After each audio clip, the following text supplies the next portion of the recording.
This bathroom isn't for passengers like you." The words hit Dr. Celeste Bryant like a physical blow.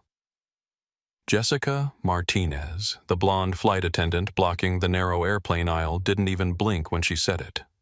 Her voice cut through the recycled cabin air with practiced authority, loud enough for nearby passengers to hear every syllable. She looked directly at the black woman in the navy blazer and made her decision. What Jessica didn't know was that in exactly 8 minutes, the woman standing in front of her would trigger a phone call from the Federal Aviation Administration that would end her career forever. Before we dive deeper, tell me, where are you watching from? Drop your city in the comments, and if you've ever been denied something you had every right to, this story is for you.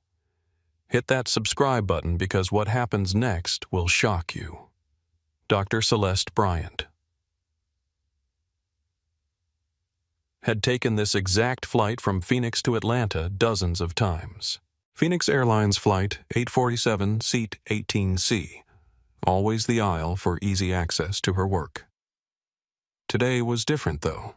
Today was supposed to be a celebration.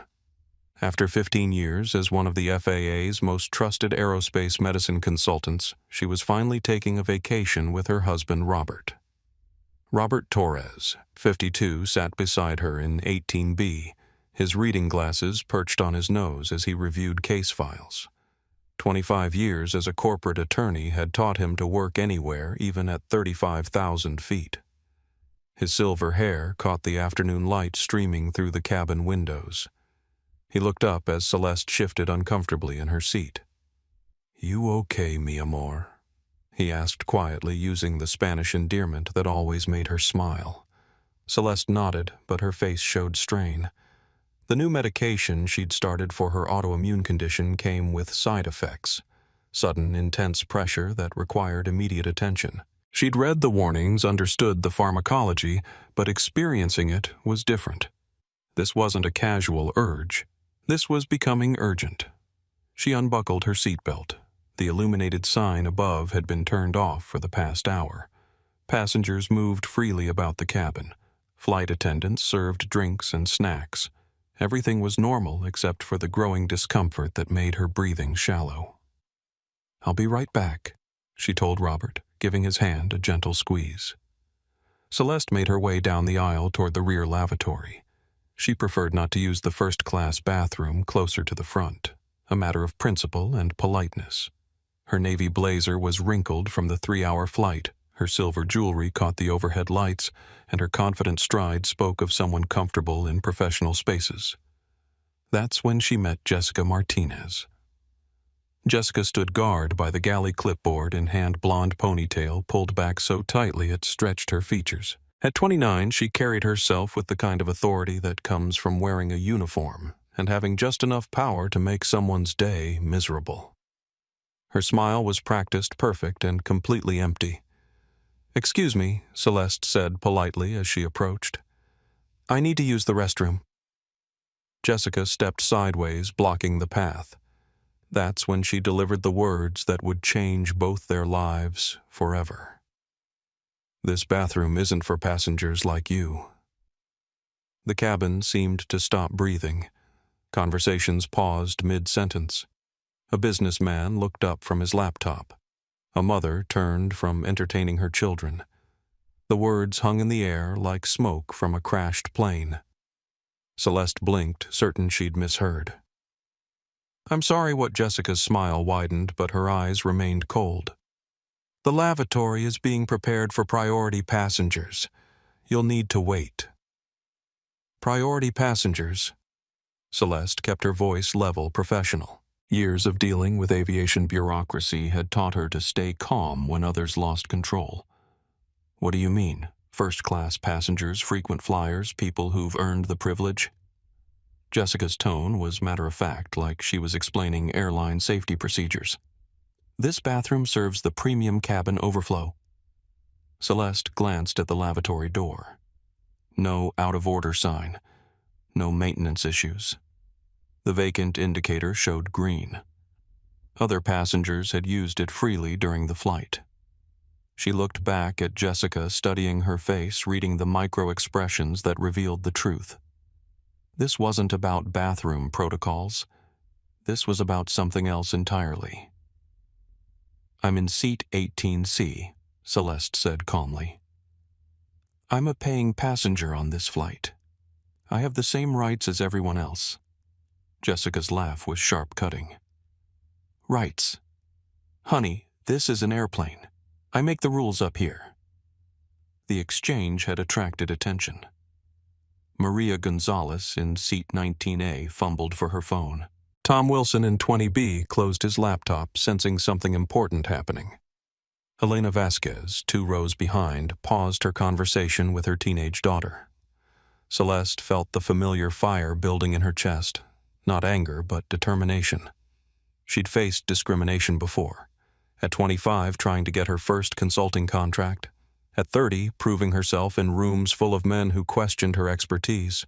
At 35, fighting for recognition in a field dominated by people who looked nothing like her, but never on an airplane, never in the industry she'd helped shape and protect. "I understand you have protocols," Celeste said, her voice steady as a surgeon's hand. "But I also have a medical situation that requires immediate attention. May I please use the restroom?" Jessica's expression shifted, the mask slipping for just a moment. Celeste caught it. The flash of something ugly, something that had been hiding behind the professional smile. "Medical situation?" Jessica's voice dripped with skepticism. What kind of medical situation? The question itself was a violation. Passengers weren't required to explain their bodily functions to flight attendants. But Celeste answered anyway, maintaining her dignity. "Medication side effects. I need to use the facilities immediately." Jessica looked her up and down, a deliberate assessment that took in every detail. Dark skin, braided hair, confident posture, professional attire that didn't scream wealth or status. In Jessica's mind, the calculation was simple. This woman didn't look like someone who mattered. "I don't see any medical alert bands," Jessica said. "No service animal, no documentation. Sounds like you're just trying to cut in line." Cut in line. Celeste's composure cracked slightly. "There is no line. The bathroom is empty. And it's staying that way until I say otherwise." That's when Robert Torres appeared beside his wife. His lawyer instincts had kicked in the moment he noticed her prolonged absence. One look at the confrontation told him everything he needed to know. "Is there a problem here?" His voice carried the authority of someone who'd spent decades in courtrooms. Jessica sized him up quickly. Hispanic male, well-dressed, protective stance. Potential ally or another problem to manage. "No problem," she said sweetly. "Just explaining our bathroom protocols to your wife." "Bathroom protocols?" Robert's eyebrows raised. "What protocols would those be?" The question hung in the air as more passengers turned to watch. Jessica realized she was losing control of the narrative, but her pride wouldn't let her back down. "Priority access policies," she said firmly. "Some passengers get privileges, others wait their turn." Robert Torres had spent his career recognizing discrimination wrapped in policy language. He knew it when he heard it. "And what determines priority?" he asked quietly. Jessica's pause lasted 2 seconds too long. "Cabin class. Frequent flyer status. Special assistance needs." "My wife has special assistance needs," Robert said. "Medical necessity," as she explained. "Everyone says they have medical needs." Jessica snapped, her professional veneer finally cracking. "It's the oldest trick in the book." The words echoed through the cabin. Passengers within earshot looked shocked. Maria Gonzalez had her phone out now, recording. Tom Wilson stood up in his seat to get a better view. Celeste placed a gentle hand on Robert's arm. She could feel his protective anger building, but escalation wasn't the answer. "Not yet." "It's okay," she told him softly. Then she looked directly at Jessica. "I'll remember this conversation." Something in her tone made Jessica's confident smile falter. There was no threat, no raised voice, just a quiet promise that sent a chill down the flight attendant's spine. But Jessica was too committed to her power play to step back now. "Remember whatever you want," she said. "The bathroom stays closed until I say it opens." That's when Celeste Bryant made the decision that would change everything. She pulled out her phone. The pain was getting worse. What had started as mild discomfort was becoming sharp, urgent pressure that made Celeste's breathing shallow. The new immunosuppressant medication came with a long list of side effects, but the diuretic impact was the most challenging. When it hit fast and without mercy. Dr. Celeste Bryant understood the pharmacology better than most patients. She'd studied the drug interactions, monitored her response, adjusted her daily schedule to accommodate the unpredictable urgency. But you can't schedule turbulence. You can't plan for flight delays. And you certainly can't predict when a flight attendant will decide you don't deserve basic human dignity. "Ma'am, I really do have a medical emergency," Celeste said, keeping her voice low and professional. "I'm not trying to cause problems. I just need 30 seconds of access."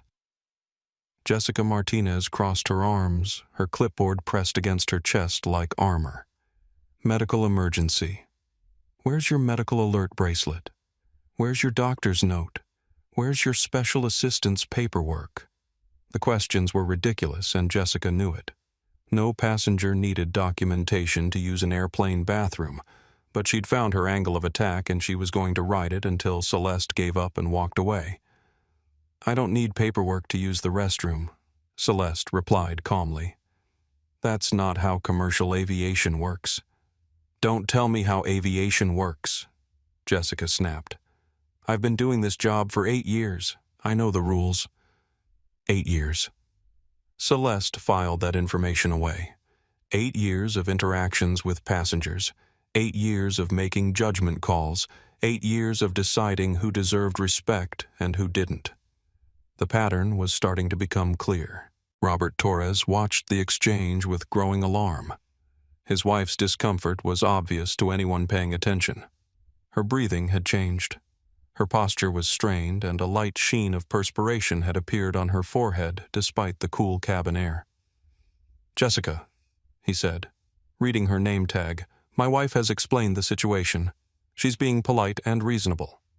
"What exactly is the issue here?" Jessica turned her attention to Robert, grateful to shift focus away from Celeste's obvious distress. "The issue, sir, is that we're beginning our descent preparations. Captain Rodriguez has requested that we secure the cabin." It was a complete lie, and Robert knew it. He glanced at his watch. They were still 90 minutes from Atlanta. The seatbelt sign was off. Flight attendants were actively serving beverages 3 rows away. No part of Jessica's story made sense. Descent preparations, Robert kept his tone neutral, lawyerly.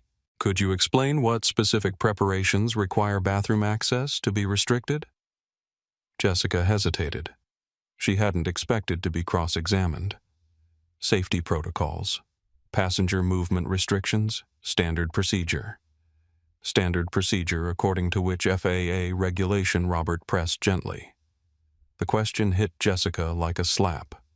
She didn't know FAA regulations beyond the basic safety briefing she'd memorized years ago. She just knew she had authority, and she was going to use it. "I don't have to quote regulations to passengers," she said defensively. "I just have to enforce them." Maria Gonzalez in seat 19A had been watching the entire confrontation unfold.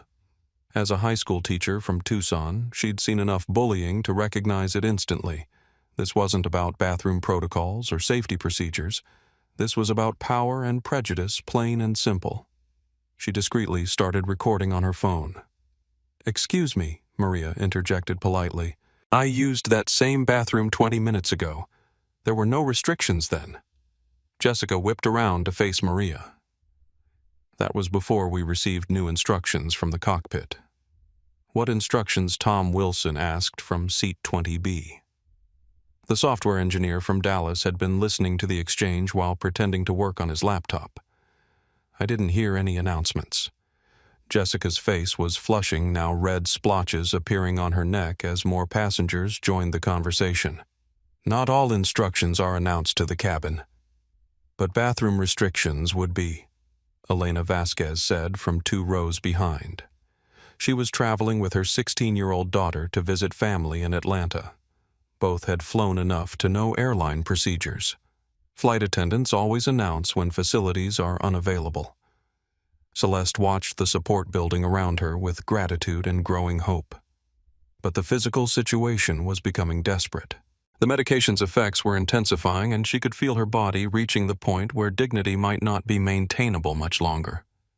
"Jessica," she said firmly, "I'm going to ask you one more time. May I please use the restroom? I have a genuine medical need." Jessica looked around the cabin, realizing she'd created a spectacle. Dozens of passengers were now watching, listening, forming opinions. Some had phones out. The situation was spiraling beyond her control. But instead of de-escalating, Jessica doubled down. "No," she said loudly enough for everyone to hear. "You may not. And if you keep pushing this issue, I'll have to file a report for non-compliant passenger behavior." The threat was breathtaking in its cruelty. Celeste stared at Jessica, seeing something she'd encountered too many times before. Someone drunk on the smallest taste of power, willing to cause suffering to maintain their sense of superiority. Robert's legal mind was cataloging every word, every violation, every witness statement that would be needed later. But his husband's heart was breaking watching his wife's humiliation. "This is ridiculous," he said, his calm finally cracking. "You're denying a passenger basic bathroom access based on what? Personal bias? Arbitrary power games. I'm enforcing airline policy," Jessica shot back. "If you don't like it, file a complaint when we land." "Oh, we will," Celeste said quietly, "but not the kind of complaint you're expecting." There was something in her tone that made Jessica pause. Not anger, not threats, just absolute certainty. Like someone who knew exactly what they were doing and exactly what was about to happen. "Are you threatening me?" Jessica demanded. "No," Celeste replied calmly. "I'm informing you." The distinction was lost on Jessica, but not on the passengers watching. Maria Gonzalez continued recording, capturing every word. Tom Wilson was taking notes on his phone. Elena Vasquez whispered translations to her daughter in rapid Spanish. Celeste placed a gentle hand on Robert's arm. She could feel his protective anger building, but escalation wasn't the answer. "Not yet. It's okay," she told him softly. Then she looked directly at Jessica. "I'll remember this conversation." Something in her tone made Jessica's confident smile falter. There was no threat, no raised voice, just a quiet promise that sent a chill down the flight attendant's spine. But Jessica was too committed to her power play to step back now. "Remember whatever you want," she said. "The bathroom stays closed until I say it opens." That's when Celeste Bryant made the decision that would change everything. She pulled out her phone. Jessica Martinez watched Celeste pull out her phone with growing alarm. Something about the black woman's calm confidence was unsettling. Most passengers, when faced with crew authority, either backed down or got loud and belligerent. Celeste was doing neither. She was methodical, deliberate, like someone following a well-rehearsed plan. "Ma'am, you can't make phone calls during flight," Jessica said quickly, grasping for any rule she could enforce. "Please put your device away." Celeste looked up at her with eyes that held no anger, just determination. "Actually, I can. We're above 10,000 feet with the captain's approval for electronic devices. Your airline's own announcement confirmed it." The precision of the response told Jessica she was dealing with someone who understood aviation regulations better than she did. That realization sent a chill down her spine. Carmen Lopez stepped closer, her experienced eyes reading the situation with growing concern. "Jessica, what exactly happened here? Passenger was being difficult about bathroom access." Jessica said, her voice less certain now. I explained our policies, but she wouldn't listen. What policies? Carmen asked sharply. We don't restrict bathroom access during normal flight operations. Maria Gonzalez continued recording from her seat, making sure to capture the senior flight attendant's obvious confusion. This was no longer just a dispute between a passenger and crew member. This was a supervisor discovering her employee had gone rogue.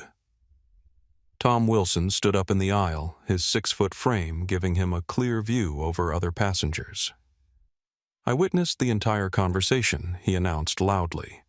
The flight attendant denied bathroom access based on what she called priority passenger policies. Elena Vasquez nodded in agreement. She said the bathroom was only for first-class passengers and frequent flyers. Carmen's face darkened. There were no such policies. Jessica had invented them on the spot, which meant this was either a massive training failure or something much worse. Is this true? Carmen demanded. Jessica's mouth opened and closed without sound. She'd expected passenger complaints to be handled quietly after landing filed away in corporate bureaucracy, forgotten within days. She hadn't expected public confrontation, supervisor involvement, or the kind of immediate accountability that was building around her. I was following protocols, she finally managed. What protocols? Carmen's voice was ice cold now. Quote them. Chapter and verse. Celeste continued holding her phone, watching the exchange with fascination. In her years consulting for airlines, she'd seen crew training, reviewed policies, analyzed incident reports. Never had she witnessed such a complete breakdown of basic customer service standards. Robert Torres placed a protective hand on his wife's shoulder. Celeste, maybe we should just find another bathroom. No, she said quietly. This isn't about the bathroom anymore. Her words carried to the passengers nearby, and several nodded in understanding. This had become about something bigger than bathroom access. This was about respect, dignity, and the abuse of authority. Mike Thompson, the junior flight attendant, appeared from the forward galley with a drink cart. At 25, he was new enough to the job to still believe in treating all passengers with equal courtesy. He took one look at the crowd gathered around Jessica and knew something was seriously wrong. What's going on? He asked Carmen quietly. Jessica denied bathroom access to a passenger, Carmen replied. Claims it was policy. Mike's forehead wrinkled in confusion. What policy? We don't have bathroom restrictions. The comment was overheard by several passengers, adding to the mounting evidence that Jessica had acted entirely on her own authority. Jessica realized the walls were closing in. Her fellow crew members were contradicting her story. Passengers were recording her every word. Her supervisor looked ready to suspend her on the spot. Time for desperate measures. Look, she said, raising her voice to address the growing audience. I know this passenger type. They make demands, claim medical emergencies, threaten lawsuits when they don't get their way. I was just trying to maintain order. The words fell like stones into still water, creating ripples of shock and outrage. Passenger type Robert's lawyer instincts were fully engaged now. What type would that be? Jessica realized she'd said too much, revealed too much of her thinking. But she was committed to her course now, no matter how badly it was going. You know what I mean, she said defensively. No, Tom Wilson called out from his seat. We don't know what you mean. Please explain. Maria Gonzalez adjusted her phone to capture Jessica's face clearly. Yes, please explain what type of passenger this is. Elena Vasquez translated the conversation for her daughter in whispered Spanish, her voice tight with anger. Celeste watched Jessica's growing desperation with something approaching pity. The flight attendant had dug herself into a hole so deep that every word only made it worse. But instead of apologizing, instead of admitting her mistake, Jessica was doubling down on her prejudice. It was exactly the kind of behavior that would need to be reported to the proper authorities. Carmen Lopez had heard enough. Jessica, you need to step away from this situation immediately. I'm taking over." "I can handle this," Jessica protested. "No, you can't," Carmen replied firmly. "You've already made it worse." Jessica's face flushed with embarrassment and rage. Being corrected in front of passengers was the ultimate humiliation for someone who'd built her identity around having authority over travelers. "Fine," she snapped. "But when corporate gets complaints about passenger behavior, don't blame me." The threat was directed at Celeste, but it landed wrong. Several passengers laughed out loud at the absurdity of Jessica claiming to be the victim in this situation. Celeste finally spoke, her voice cutting through the noise with quiet authority. "There won't be any complaints about passenger behavior," she said. "But there will definitely be reports filed about crew conduct." Jessica's confident mask finally slipped completely. "Reports? What kind of reports? The kind that end careers?" Celeste replied simply. The cabin fell silent. Even the background hum of the engines seemed to quiet as passengers absorbed the implications of those words. Jessica stared at Celeste, really seeing her for the first time. Not just a difficult passenger to be managed, but someone with knowledge connections and power she couldn't begin to understand. Who are you?" Jessica asked, her voice barely above a whisper. Celeste smiled for the first time since the confrontation began. It wasn't a warm smile. It was the expression of someone who'd been underestimated one too many times. "Someone you should have treated with respect," she said. Then she dialed the number that would change both their lives forever. Celeste's finger moved across her phone screen with the precision of someone who'd made this type of call before. The number wasn't in her regular contacts. It was memorized, reserved for true emergencies, and connected directly to the Federal Aviation Administration's Emergency Compliance Hotline, FAA Emergency Response. "This is Agent Martinez speaking." The voice on the other end was crisp, professional, immediately alert. In the background, Celeste could hear keyboards clicking multiple conversations, the controlled chaos of a federal response center that never slept. "This is Dr. Celeste Bryant, Consultant Authorization Code 7734. Celeste said clearly, loudly enough for Jessica and the surrounding passengers to hear every word. "I'm filing a real-time discrimination violation report aboard Phoenix Airlines Flight 847, currently en route from Phoenix to Atlanta." The effect was immediate and dramatic. Jessica's face went white as printer paper. Carmen Lopez's eyes widened in recognition of the name. Mike Thompson dropped his serving tray, sending plastic cups clattering to the floor. Even passengers who hadn't been paying attention turned to stare. Dr. Bryant, Agent Martinez's voice sharpened with recognition. "Please confirm your current status and location. I'm a passenger in seat 18C aboard Phoenix Airlines Flight 847.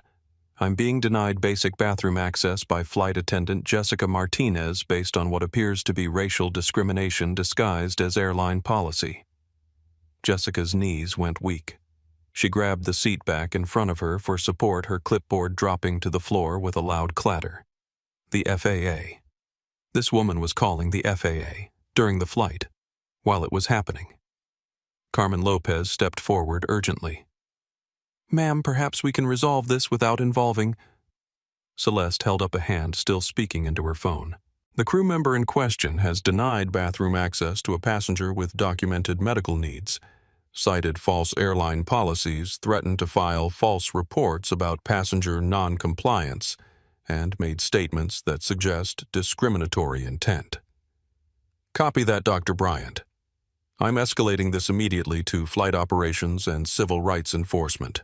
Can you confirm the aircraft tail number and current flight status?" Celeste looked out the window, reading the wing markings with practiced ease.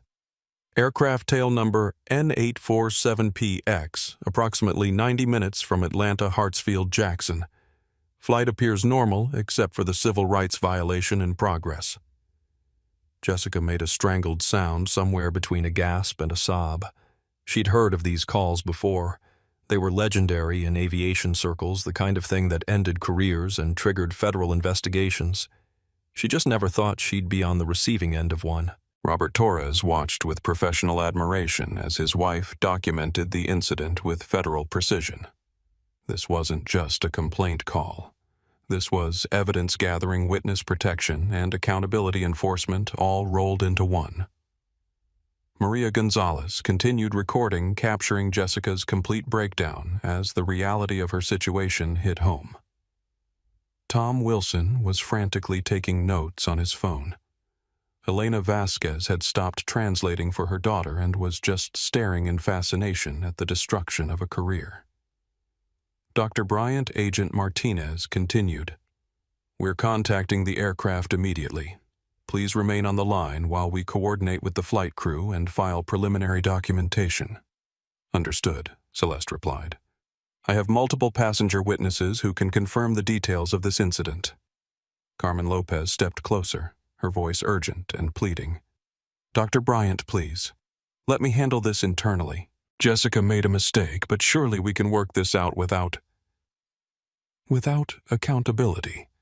Celeste's voice was calm but implacable. "Without consequences, without ensuring this doesn't happen to the next passenger who doesn't have an FAA hotline number in their phone." The questions hung in the air like accusations. Carmen realized she was witnessing something unprecedented, a passenger with the knowledge, authority, and connections to hold an airline immediately accountable for discriminatory behavior. Jessica finally found her voice, though it came out as a croak. "Please, I didn't know. You were just discriminating against a paying passenger based on her appearance," Tom Wilson called out from his seat. "We all heard it. We all saw it," Maria Gonzalez added, holding up her phone. "And we recorded it." Jessica looked around the cabin and saw her career ending in real time. Passengers who'd been strangers an hour ago were now unified in their condemnation. Fellow crew members were backing away from her like she had a contagious disease. Her supervisor looked like she was watching a plane crash in slow motion. Agent Martinez Celeste continued, "I'm also requesting immediate notification of Phoenix Airlines corporate headquarters and the Department of Transportation Office of Aviation Consumer Protection." "Copy that, Dr. Bryant. All notifications are being processed. The aircraft captain should receive our call within the next 60 seconds. As if summoned by her words, the intercom crackled to life throughout the cabin. "Ladies and gentlemen, this is your captain speaking. We've received a priority communication from air traffic control and need to contact our flight operations immediately. Please remain seated while we address an urgent operational matter." Jessica's legs gave out completely. She sank into the nearest empty seat, her face buried in her hands, her body shaking with the realization that her world was about to end. The passengers around her watched with a mixture of fascination and satisfaction. Justice was being served at 35,000 feet, swift and merciless, and completely deserved. Carmen Lopez made one last desperate attempt at damage control. "Dr. Bryant, on behalf of Phoenix Airlines, I want to formally apologize for this incident. We'll conduct a thorough investigation and take appropriate action." Celeste looked at her with something approaching sympathy. "Carmen, I appreciate that. But investigation and action should have happened long before this. How many other passengers has Jessica treated this way? How many complaints have been filed and ignored? How many people just accepted the abuse because they didn't have the power to fight back? The questions were devastating because everyone knew the answers. This wasn't Jessica's first offense. It was just her first offense against someone who could do something about it. The accountability starts now," Celeste continued, "and it starts at the federal level." In the cockpit, Captain James Rodriguez was about to receive the phone call that would turn his routine flight into a career-defining crisis. The captain had no idea that one of his flight attendants had just triggered a federal civil rights investigation, but he was about to find out. The countdown to consequences had begun. Captain James Rodriguez was reviewing approach charts for Atlanta when his emergency line rang. In 32 years of flying commercial aircraft, he'd learned that calls on that particular phone were never good news. Weather emergencies, mechanical failures, security threats, all the things that could turn a routine flight into a nightmare. But he'd never received a call from the Federal Aviation Administration about civil rights violations happening in real time in his passenger cabin. Phoenix 847. Heavy, this is FAA Emergency Operations. The voice on the radio was crisp official, immediately commanding attention. We have priority traffic for Captain Rodriguez. Phoenix 847. Heavy, go ahead, Rodriguez replied his co-pilot. First Officer, Patricia Hayes, leaning in to listen. Captain, we've received a discrimination complaint from one of your passengers who has direct reporting authority with our agency. Dr. Celeste Bryant, currently in seat 18C, is alleging civil rights violations by a member of your cabin crew. Rodriguez felt his stomach drop. He knew that name. Dr. Celeste Bryant had consulted on 3 separate accident investigations during his career. She was one of the FAA's most respected aerospace medicine experts, someone whose opinions carried weight in Washington, someone whose reports could change industry standards. Can you elaborate on the nature of the complaint? He asked, his voice steady despite the growing alarm in his chest. Passenger denied bathroom access based on alleged discriminatory policies. Flight attendant Jessica Martinez is specifically named. Dr. Bryant is requesting immediate crew intervention and formal documentation of the incident. Rodriguez closed his eyes briefly. Jessica Martinez. He should have known. The woman had been the subject of 3 separate passenger complaint letters in the past year, all of them questioning her customer service standards, all of them quietly filed away by management who didn't want to deal with a problematic employee. Copy, FAA emergency. We'll address this immediately. Captain Rodriguez, please be advised that Dr. Bryant remains on an open line with our Emergency Response Center. This incident is being monitored and recorded in real time. Additional notifications have been sent to Phoenix Airlines Corporate Headquarters and DOT Consumer Protection. The words hit like physical blows. Real-time monitoring, corporate notifications, DOT involvement. This wasn't just a passenger complaint that could be smoothed over with vouchers and apologies. This was a federal case building in real time. Understood, FAA emergency. Phoenix 847 heavy out.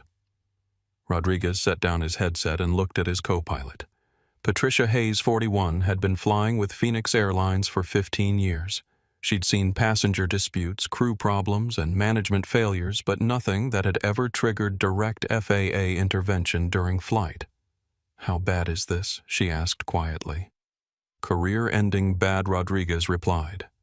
Dr. Bryant isn't just any passenger. She literally writes the rules we follow for aviation medicine. If she's filing a real-time discrimination complaint, someone is about to lose everything. Rodriguez reached for his internal crew phone.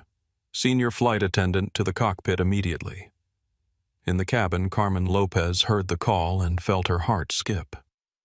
Captain calls to the cockpit were never casual. Something significant was happening, and given the situation unfolding around Jessica Martinez, she had a sinking feeling she knew what it was about. I have to go forward, she told Mike Thompson. Whatever happens back here, stay professional and try to keep things calm.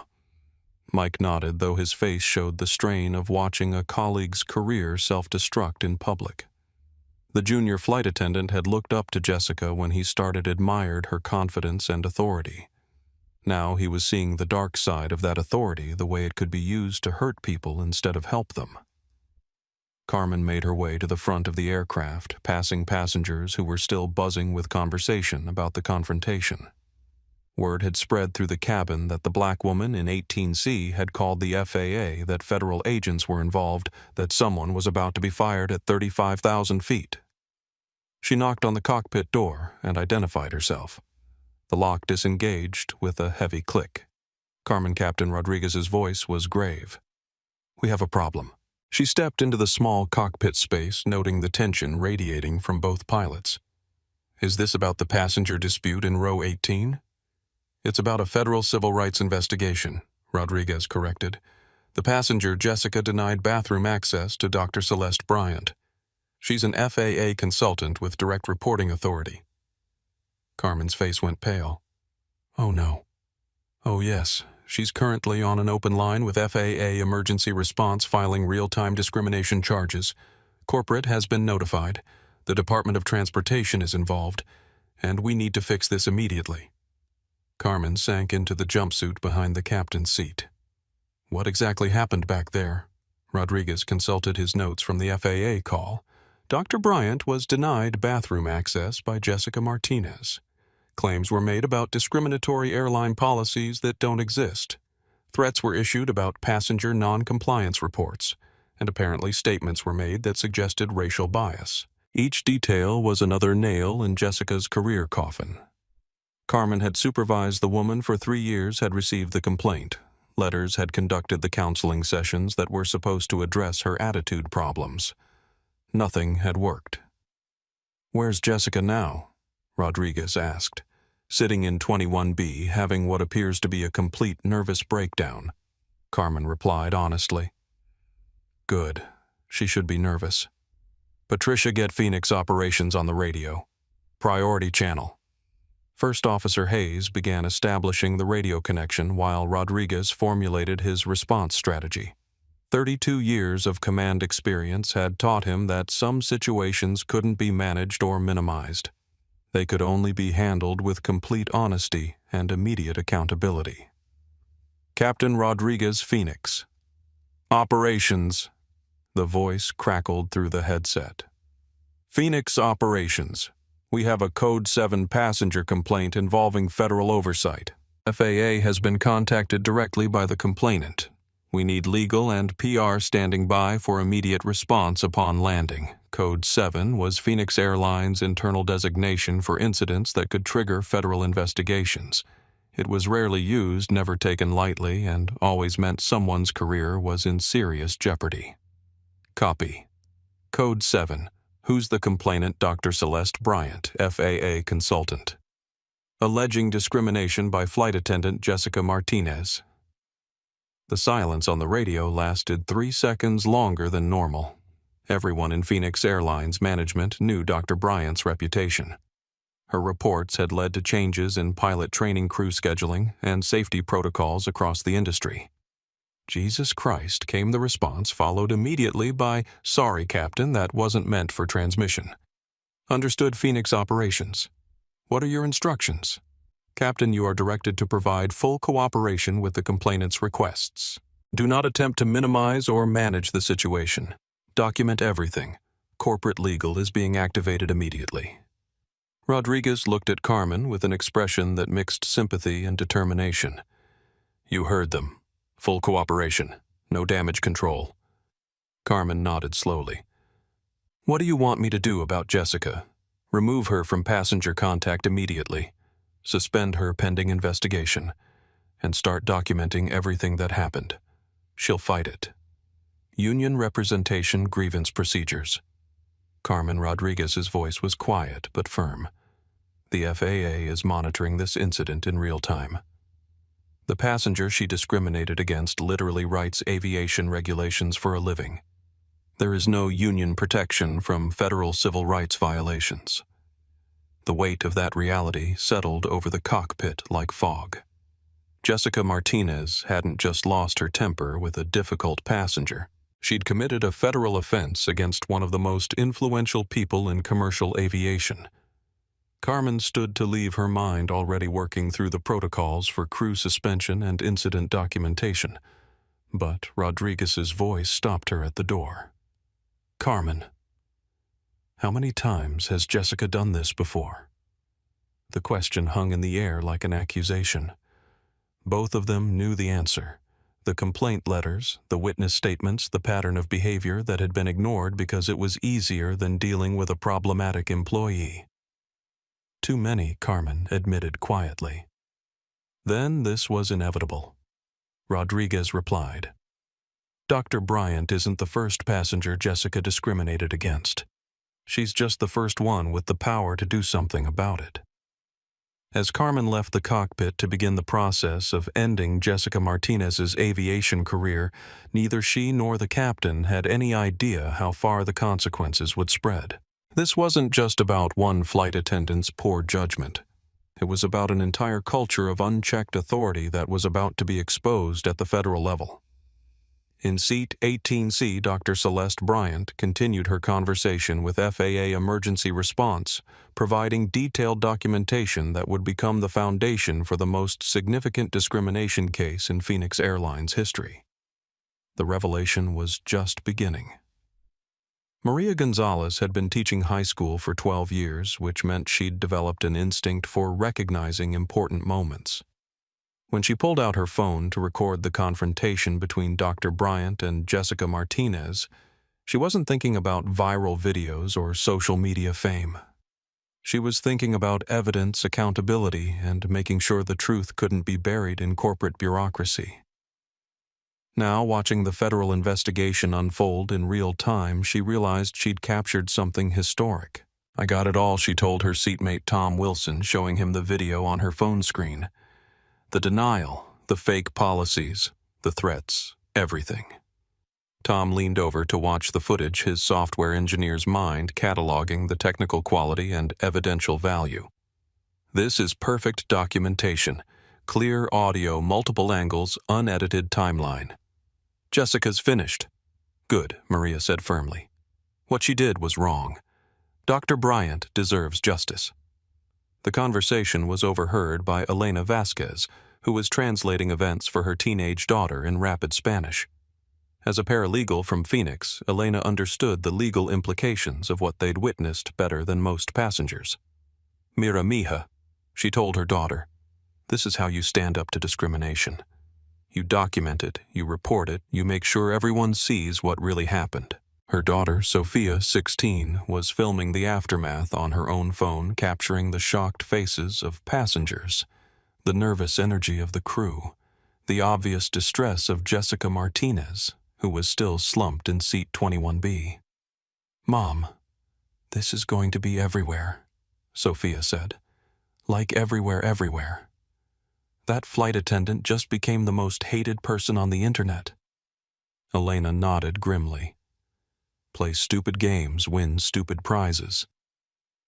3 rows behind them, businessman David Chen was live-streaming the situation to his LinkedIn network.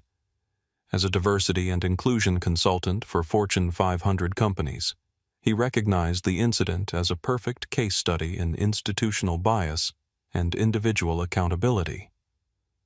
"What you're seeing here, folks," he spoke quietly into his phone camera, "is exactly why we need robust reporting mechanisms and immediate consequences for discriminatory behavior." Dr. Bryant didn't just complain to customer service. She called the Federal Aviation Authority. That's the level of response discrimination should trigger. His live stream was gaining viewers by the minute as connections shared it across professional networks. Comments were pouring in from aviation industry professionals who recognized the names involved and understood the significance of the federal intervention. Dr. James Mitchell, a cardiologist returning from a medical conference, had been watching the situation unfold with professional interest. When he realized Dr. Bryant was a fellow medical professional being discriminated against by airline staff, his anger was swift and focused. "Excuse me," he called out to Carmen Lopez as she returned from the cockpit. "I'm Dr. James Mitchell, cardiothoracic surgery. I want to go on record as a witness to the discrimination I just observed." Carmen paused her notepad already out to document witness statements as ordered by Captain Rodriguez. "Doctor, I appreciate your concern, but we're handling this through proper channels." "You mean through the FAA investigation that's already underway?"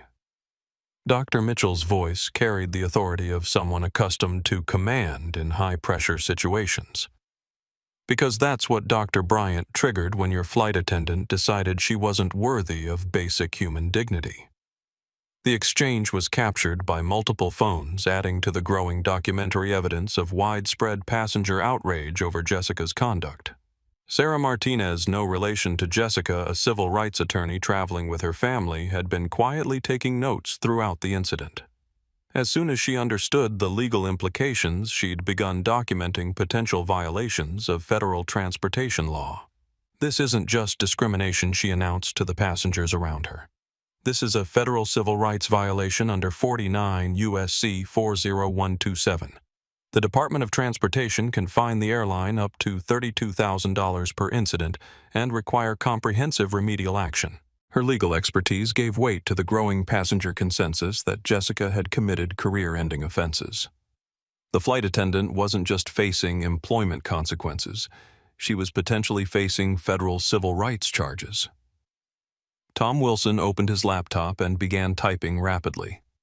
As a senior software engineer with a popular tech blog, he was crafting a real-time account of corporate accountability in action. Phoenix Airlines Flight 847 is about to become a case study in how quickly justice can be served when the victim has the right connections, he wrote. Dr. Celeste Bryant didn't just file a complaint. She triggered a federal investigation at 35,000 feet. This is what accountability looks like.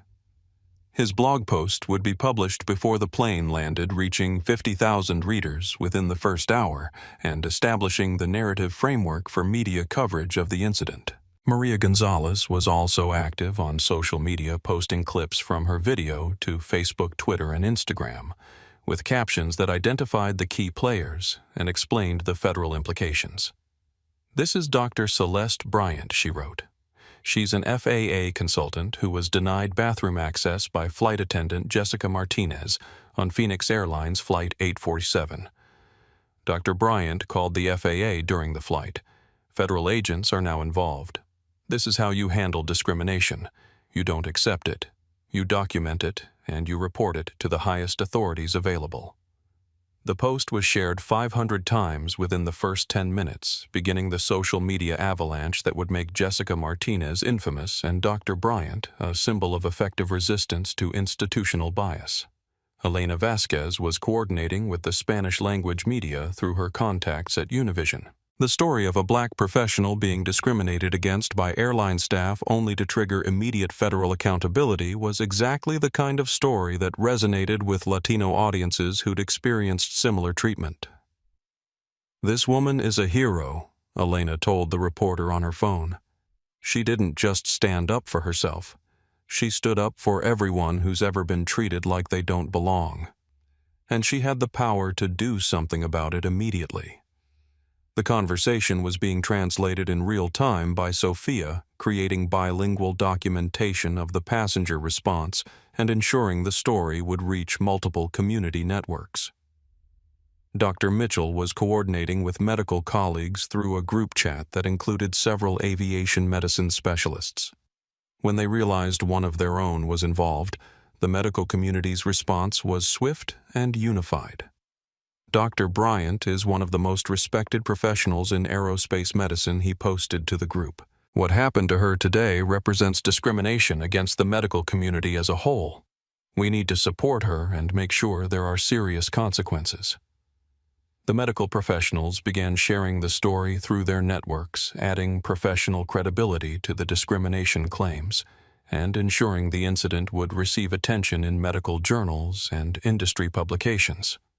Carmen Lopez moved through the cabin collecting witness statements as instructed by Captain Rodriguez. Every passenger she spoke to confirmed the same basic facts. Jessica had denied bathroom access based on fabricated policies, made statements suggesting racial bias, and threatened false reports against Dr. Bryant. "This is the most clear-cut case of discrimination I've ever witnessed," Tom Wilson told Carmen when she reached his seat. "Jessica destroyed her own career with her own words. Every passenger here can testify to that." Carmen nodded grimly, adding his statement to her growing documentation file. The weight of evidence against Jessica was overwhelming, undeniable, and completely damning. But the passengers weren't finished. They were organizing, sharing contact information, coordinating their testimony, and ensuring that Jessica Martinez would face maximum accountability for her actions. Justice was being crowdsourced at 35,000 feet, and there was nothing Phoenix Airlines could do to stop it. In Phoenix Airlines corporate headquarters, Sandra Martinez was in the middle of a budget review meeting when her emergency phone rang. As vice president of operations, she'd received crisis calls before. Weather emergencies, mechanical failures, security incidents. But the tone in her assistant's voice when she answered told her this was different. "Sandra, we have a federal situation developing on Flight 847. The words sent a chill through her. Federal situation was corporate code for the kind of incident that made national news, triggered regulatory investigations, and ended executive careers. Details, she said, curtly stepping out of the conference room into her private office. Discrimination complaint filed directly with the FAA by Dr. Celeste Bryant. She's on Flight 847 Phoenix to Atlanta. The complainant is an FAA consultant with direct reporting authority. She's alleging civil rights violations by flight attendant Jessica Martinez." Sandra's blood pressure spiked immediately. She knew both names. Dr. Bryant was one of the most respected figures in aviation medicine, someone whose opinions carried weight with federal regulators. Jessica Martinez was a problem employee who should have been terminated years ago, but kept getting second chances because of union protection and management inaction. "Is the FAA involved?" Sandra asked, though she already knew the answer. "Real-time investigation. Emergency Response Center is monitoring an open line with Dr. Bryant. Captain Rodriguez has been instructed to provide full cooperation. Department of Transportation has been notified." Sandra sank into her chair as the full implications hit her. This wasn't a complaint that could be handled with customer service vouchers and private settlements. This was a federal civil rights case being built in real time with multiple witnesses and government oversight. "Get me legal PR and the CEO immediately. Conference Room A. Emergency Protocols." Within 10 minutes, Sandra was sitting across from Phoenix Airlines' most senior executives as they struggled to understand how a routine passenger complaint had escalated to federal intervention before the aircraft had even landed. Chief Executive Officer Robert Chen, 58, looked like a man watching his worst nightmare unfold. "Explain to me how we have a federal civil rights investigation happening at 35,000 feet. General Counsel Patricia Williams, 52, was reviewing her notes from the emergency briefing. Dr. Celeste Bryant is an FAA consultant specializing in aerospace medicine. She has direct reporting authority with multiple federal agencies. When she files a discrimination complaint, it carries the weight of federal employee protection statutes." "What exactly did Jessica Martinez do?" Chen demanded. Sandra consulted her incident report. "Denied bathroom access to Dr. Bryant based on alleged airline policies that don't exist. Made statements suggesting the policies were based on passenger type. Threatened to file false reports about passenger non-compliance when challenged." The silence in the room was deafening. Every executive understood they were looking at career-ending liability. Chief Financial Officer Michael Torres, 49, was already calculating damage scenarios. "What's our exposure?" "Unlimited." Williams replied bluntly. "Federal civil rights violations can trigger punitive damages in the tens of millions, plus regulatory sanctions, operating certificate review, and congressional oversight." Chen rubbed his temples, feeling a stress headache building. "How did we get here? How did Jessica Martinez still have a job?" Sandra opened the employment file she'd requested during the emergency briefing. 3 passenger complaint letters in the past year, all alleging discriminatory treatment, 2 formal counseling sessions, 1 written warning. No termination because union procedures require progressive discipline. Progressive discipline for discrimination. Williams' voice was incredulous. Who authorized that approach? The question hung in the air as everyone realized the failures that had led to this moment. Management had known about Jessica's problematic behavior, had documented, it had received multiple warnings, and had chosen bureaucratic convenience over passenger protection. "This is a corporate culture failure," Chen said quietly. "We prioritized employee protection over customer dignity, and now we're facing federal accountability." Public Relations Director Lisa Rodriguez, 45, was monitoring social media feeds on her tablet. "It's already viral," she announced. "Passenger videos are being shared across multiple platforms. Flight 847, justice is trending. We're going to be the face of airline discrimination by tomorrow morning." Sandra pulled up the passenger manifest on her laptop. "Who else is on that flight? Any other potential complications?" 2 doctors, 1 civil rights attorney, 1 diversity consultant, and multiple passengers with significant social media followings," Lisa replied. "Essentially, we discriminated against an FAA consultant in front of the worst possible audience." Chen stood and began pacing the room. "Forget damage control. Forget minimizing exposure. We need to accept responsibility, implement immediate reforms, and pray the federal government doesn't revoke our operating certificate." Williams was drafting legal strategy on her notepad. "We need to terminate Jessica Martinez immediately. Full investigation of management oversight failures, comprehensive review of discrimination policies, and significant financial settlement with Dr. Bryant." "How significant?" Torres asked. "Whatever it takes to avoid federal prosecution," Williams replied. "Dr. Bryant has the authority to turn this into a Department of Justice civil rights case. We cannot let that happen." Sandra's phone rang with an update from the aircraft. She answered on speaker. "Ma'am, this is Captain Rodriguez. The situation has stabilized, but passenger sentiment is completely against the airline. Multiple witnesses are coordinating testimony. The FAA complainant remains on an open line with federal authorities." "Captain, what's your assessment?" Chen asked. "Complete institutional failure, sir. This isn't about one employee making a mistake. This is about a culture that allowed discrimination to continue unchecked. Dr. Bryant isn't just filing a complaint. She's documenting a pattern of bias." The words hit the executive team like physical blows. This wasn't crisis management anymore. This was corporate survival. Chen made the decision that would define Phoenix Airlines' response to the crisis.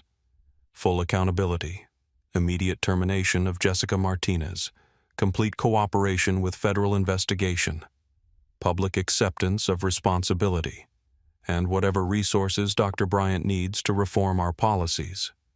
Sir Torres interjected, "The financial exposure is less important than our reputation and operating authority." Chen cut him off. "We're going to fix this publicly and completely, because if we don't, there won't be an airline left to worry about." As the executive team began implementing crisis response protocols, none of them realized how deeply the investigation would dig into Phoenix Airlines' corporate practices. Dr. Bryant's complaint wasn't just about bathroom access. It was about to expose years of management failures, cultural problems, and institutional bias that reached into every level of the organization. The emergency response was just the beginning.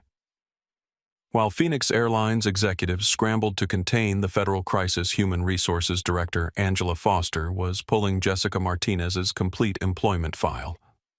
What she found was a damning pattern of discriminatory behavior that should have resulted in termination years earlier. The first complaint arrived in Jessica's second year with the airline. A black businessman from Chicago alleged that she'd questioned his right to sit in an upgraded seat, demanded additional documentation, and made comments about passengers who looked like they belonged in premium cabins. The complaint was filed away as a misunderstanding after Jessica claimed it was a seating mix-up. The second incident occurred 8 months later. A Latino family traveling with elderly grandparents reported that Jessica had been dismissive and hostile when they requested assistance with carry-on luggage.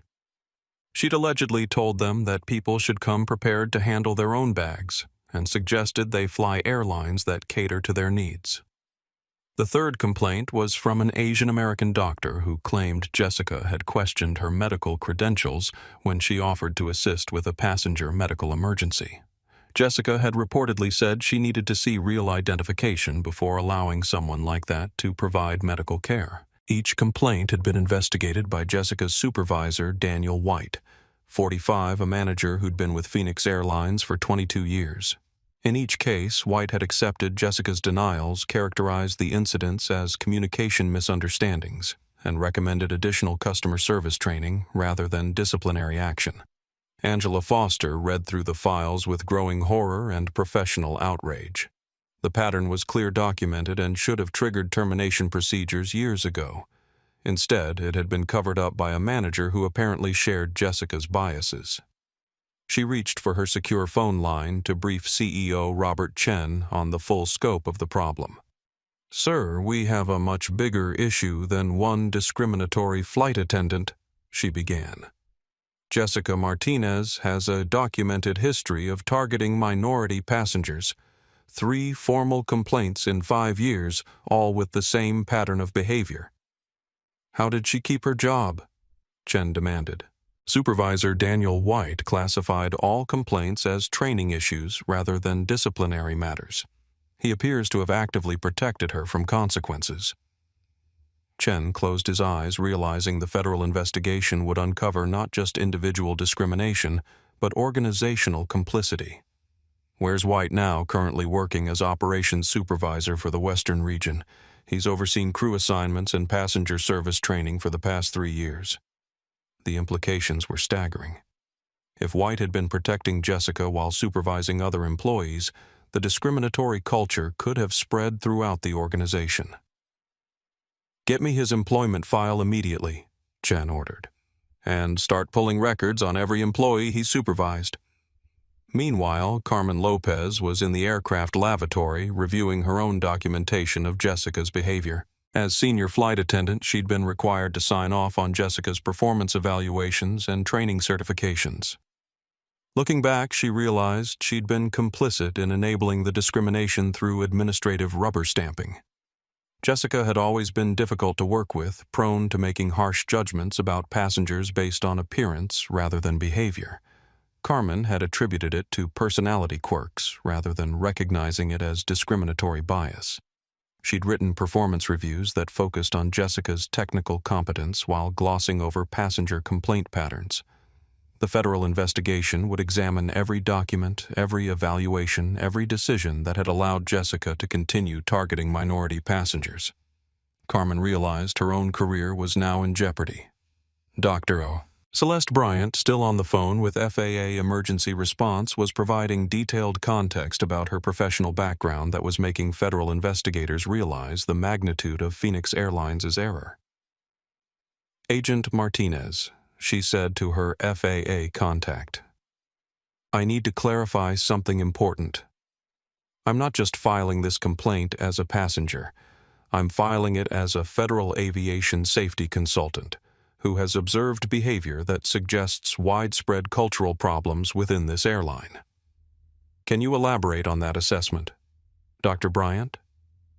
The confidence with which flight attendant Martinez invented discriminatory policies suggests she's done this before. The lack of immediate correction by supervisory staff suggests management tolerance for such behavior. This appears to be institutional rather than individual misconduct. Agent Martinez was taking notes rapidly. "Are you formally recommending a comprehensive investigation of Phoenix Airlines' employment practices?" "I am. This level of brazen discrimination doesn't develop in isolation. There's a culture that supports and enables this behavior." The federal response was immediate and expansive. Within an hour, the Department of Transportation had authorized a full audit of Phoenix Airlines' employment practices, training procedures, and passenger complaint resolution processes. Justice Department Civil Rights Division was notified about potential pattern and practice violations. Equal Employment Opportunity Commission was briefed on possible workplace discrimination issues. The investigation that began with Jessica Martinez denying bathroom access was expanding into a comprehensive review of corporate culture and management accountability. Back in Phoenix headquarters, Angela Foster was discovering the true scope of Daniel White's protective relationship with problematic employees. His region had the highest rate of passenger discrimination complaints in the entire airline, but also the lowest rate of employee disciplinary action. He's been running interference for employees who target minority passengers, she told Chen during an emergency conference call. Not just Jessica Martinez. At least 6 other flight attendants in his region have similar complaint patterns with no consequences. Chen realized Phoenix Airlines was facing not just a single discrimination case, but potential class action lawsuits from hundreds of passengers who'd been mistreated by employees whose behavior had been enabled by management. "How deep does this go?" he asked. "We won't know until the federal investigation is complete," Foster replied. "But it appears we have a regional culture of discrimination that's been protected and enabled by supervision." The revelation that Jessica Martinez was part of a larger pattern of discriminatory behavior ensured that her termination would be just the beginning of corporate accountability measures. Phoenix Airlines was about to undergo the most comprehensive federal investigation in its history, and it all started with one woman who refused to accept being denied basic human dignity. Captain Rodriguez's voice crackled over the intercom with unusual gravity. "Ladies and gentlemen, this is your captain. Due to a serious policy violation, we are making immediate changes to our cabin crew assignments. We apologize for any inconvenience and appreciate your patience as we address this matter." The announcement was carefully worded, but every passenger understood its meaning. Jessica Martinez was being removed from duty in real time, her career ending at 35,000 feet in front of hundreds of witnesses. Carmen Lopez approached Jessica's seat with a mixture of professional duty and personal sadness. Despite her problematic behavior, Jessica had been a colleague for 8 years. But federal civil rights violations left no room for sentiment or second chances. Jessica Carmen said quietly, "You need to come with me." Jessica looked up from her seat, her face tear-streaked and hollow with shock. "Are they really firing me? Phoenix Airlines policy requires immediate suspension for any employee facing federal civil rights complaints." Carmen replied, following the script provided by corporate legal. "You'll be escorted from the aircraft upon landing and removed from all flight duties pending investigation." "But I didn't mean—" Jessica began, then stopped. She knew it was too late for explanations or apologies. Dr. Bryant's phone call to the FAA had triggered a chain of accountability that couldn't be stopped or reversed. Maria Gonzalez continued recording from her seat, capturing Jessica's final moments as an airline employee. The woman who'd wielded authority so confidently an hour earlier now looked broken, defeated, completely stripped of the power she'd abused. "This is what accountability looks like," Maria whispered to her phone camera. "Actions have consequences, especially when you discriminate against someone with federal authority." Tom Wilson was live-streaming the crew, changed to his professional network, providing commentary on corporate crisis management and individual responsibility. "What you're witnessing," he told his online audience, "is how quickly careers can end when discrimination meets federal oversight." Jessica Martinez didn't just lose her temper with a passenger. She committed a civil rights violation against an FAA consultant. There's no union protection from that level of misconduct. Elena Vasquez translated the events for her daughter while privately marveling at the speed of justice. In her experience with workplace discrimination cases, accountability usually took months or years to achieve. Dr. Bryant had triggered immediate consequences through her federal connections and professional authority. Carmen was following corporate instructions to document every aspect of Jessica's removal from duty.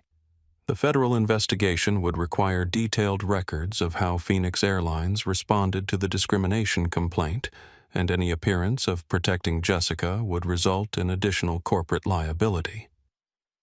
"I need your employee badge access cards and any airline property in your possession," Carmen said, her voice professionally neutral despite the personal discomfort of the situation. Jessica fumbled through her purse and uniform pockets, collecting the symbols of her aviation career with shaking hands. Her badge, which had granted her authority over passengers for 8 years, was now evidence in a federal civil rights case. Mike Thompson watched the termination process with fascination and horror. As the most junior crew member, he'd looked up to Jessica's confidence and authority. Now he realized he'd been admiring someone who'd built her professional identity around discriminating against passengers she considered unworthy of respect. Dr. Bryant remained on her phone with FAA emergency response, providing real-time documentation of Phoenix Airlines crisis response procedures. Her professional assessment would become part of the federal investigation into corporate culture and management accountability. Agent Martinez Phoenix Airlines is implementing immediate disciplinary action against the flight attendant in question. Badge confiscation and duty suspension are currently in progress. Copy that, Dr. Bryant. We're documenting all corporate responses for inclusion in our investigation file. Please continue providing updates on any additional airline actions. The federal monitoring was ensuring that Phoenix Airlines couldn't minimize or cover up the incident. Every decision, every conversation, every consequence was being recorded for potential use in civil rights enforcement actions. Carmen completed the badge confiscation process and led Jessica toward the front of the aircraft, away from passenger contact. The walk down the aisle was a public humiliation that would be replayed on social media for years to come. "Thank you," called out Dr. Mitchell as Jessica passed his seat. "This is exactly what should happen to people who discriminate against others." Several passengers applauded quietly, not celebrating Jessica's destruction, but acknowledging the importance of immediate accountability for discriminatory behavior. Jessica kept her eyes down, unable to face the passengers who'd witnessed her abuse of authority and were now watching her consequences unfold. The woman who'd felt so powerful an hour earlier was now completely powerless, her career ended by her own choices and words. At Phoenix Airlines headquarters, CEO Robert Chen was coordinating simultaneous termination procedures for Jessica Martinez and her supervisor Daniel White. The federal investigation had revealed that White's protection of discriminatory employees violated multiple corporate policies and federal employment laws. Both terminations are effective immediately, Chen announced to his executive team. No severance, no positive references, no consideration for rehire. We're treating this as gross misconduct with federal implications.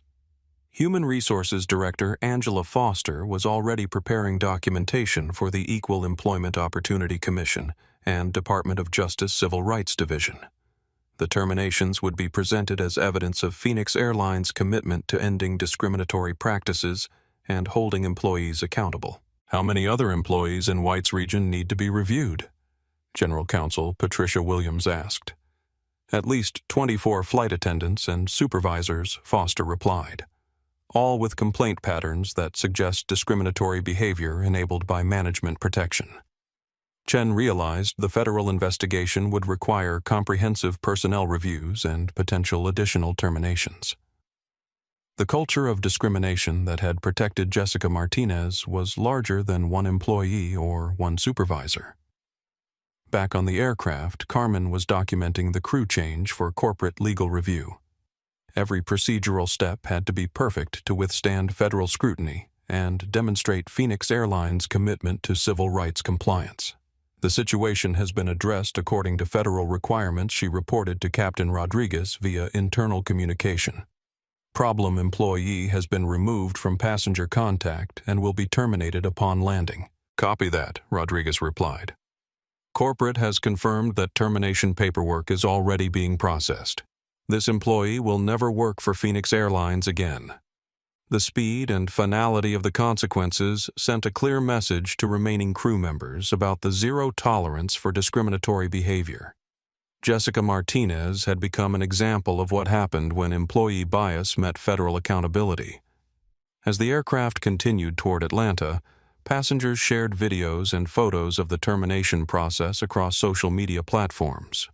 Jessica Martinez fired began trending alongside Flight 847, Justice creating a permanent digital record of discrimination consequences. Jessica's aviation career was over, but the broader investigation into Phoenix Airlines' corporate culture was just beginning. The federal authorities weren't satisfied with individual termination. They wanted comprehensive reform to prevent future discrimination. The immediate consequences were complete and devastating, but the lasting changes would reach far beyond one flight attendant's destroyed career. Within 4 hours of Dr. Bryant's initial phone call, the discrimination incident aboard Phoenix Airlines Flight 847 had triggered the most comprehensive federal investigation in the company's 43-year history. The Department of Transportation, Federal Aviation Administration, Department of Justice, Civil Rights Division, and Equal Employment Opportunity Commission were all actively involved in reviewing potential violations. FAA Inspector Michael Rodriguez, 50, was appointed as lead federal investigator for the incident. His first action was to request all employment records for Jessica Martinez, Daniel White, and every supervisor in Phoenix Airlines' Western region dating back 5 years. What we're seeing Rodriguez explain to his investigation team is not an isolated incident of employee misconduct, but evidence of institutional discrimination that's been enabled and protected by management. The federal investigators had already identified over 30 passenger complaints involving Jessica Martinez and employees under Daniel White's supervision. The pattern was unmistakable. Minority passengers were targeted for hostile treatment, additional scrutiny, and dignity violations. At the Department of Justice Civil Rights Division, Attorney Sarah Kim was reviewing the case for potential criminal charges under federal civil rights statutes. The fact that Dr. Bryant was an FAA consultant with direct federal authority elevated the incident beyond simple employment discrimination. This could qualify as a federal hate crime under 18 U.S.C. 249, Kim told her supervisor. When airline employees deny services based on racial bias, they're violating federal transportation laws and civil rights protections. The legal implications were staggering. Phoenix Airlines faced potential criminal prosecution, civil rights lawsuits, regulatory sanctions, and congressional oversight. The company's operating certificate was under review, which could result in suspension of all flight operations. Robert Torres, Dr. Bryant's husband and a seasoned corporate attorney, was coordinating legal strategy with some of the country's most prominent civil rights lawyers. The incident had attracted attention from organizations across the legal spectrum. We're not just seeking individual justice for Celeste Torres, explained to the legal team assembling for the case. We're pursuing comprehensive industry reform to ensure this never happens to another passenger. The legal strategy was multifaceted. Individual discrimination lawsuit against Phoenix Airlines, pattern and practice complaint with federal agencies, class action certification to represent other affected passengers, and legislative advocacy for stronger federal protections. Meanwhile, Phoenix Airlines' legal exposure was expanding exponentially as federal investigators uncovered the scope of discriminatory practices within the organization. General Counsel Patricia Williams was calculating potential damages in the hundreds of millions. We're facing civil rights violations under multiple federal statutes, she briefed CEO Robert Chen. Section 1981 Discrimination Claims, Americans with Disabilities Act, Violations, Civil Rights Act, Enforcement Actions, and potential criminal prosecution under federal hate crime laws. Chen realized the company was fighting for its survival. Federal authorities had the power to revoke Phoenix Airlines' operating certificate, effectively shutting down the business that employed over 15,000 people. "What's our best-case scenario?" he asked. Complete cooperation with federal investigation, comprehensive settlement with all affected passengers, total reform of employment practices, and federal monitoring of our operations for 5 years, Williams replied. And worst case, criminal prosecution of executives, revocation of operating authority bankruptcy, and dissolution of the company. The stakes couldn't be higher. At the Equal Employment Opportunity Commission, investigators were reviewing Phoenix Airlines' hiring practices, training procedures, and complaint resolution policies. The agency was particularly interested in how discrimination complaints had been buried by management. We've identified at least 47 discrimination complaints involving Phoenix Airlines employees over the past 3 years, EEOC investigator Janet Torres reported to her supervisors. Less than 10% resulted in any disciplinary action. That suggests a company culture that tolerates and enables discrimination. The EEOC was preparing to file its own federal lawsuit against Phoenix Airlines for creating a hostile environment that violated civil rights laws. The agency's involvement meant the case would receive national media attention and congressional scrutiny. Dr. Bryant was also consulting with aviation industry lawyers about the broader implications of her incident. As one of the most respected figures in aerospace medicine, her experience would influence federal policy for years to come. "This isn't just about what happened to me," she told her legal team.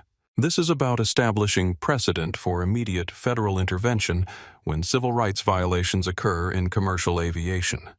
The legal precedent being established was revolutionary.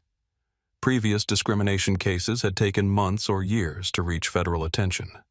Dr. Bryant's real-time reporting to FAA authorities had triggered immediate investigation and accountability. Federal prosecutors were particularly interested in the pattern of behavior that allowed Jessica Martinez to continue discriminating against passengers despite multiple complaints. The protection provided by Supervisor Daniel White could constitute conspiracy to violate civil rights under federal law. When management actively conceals discrimination complaints and protects biased employees, they become co-conspirators in civil rights violations, explained federal prosecutor David Chen.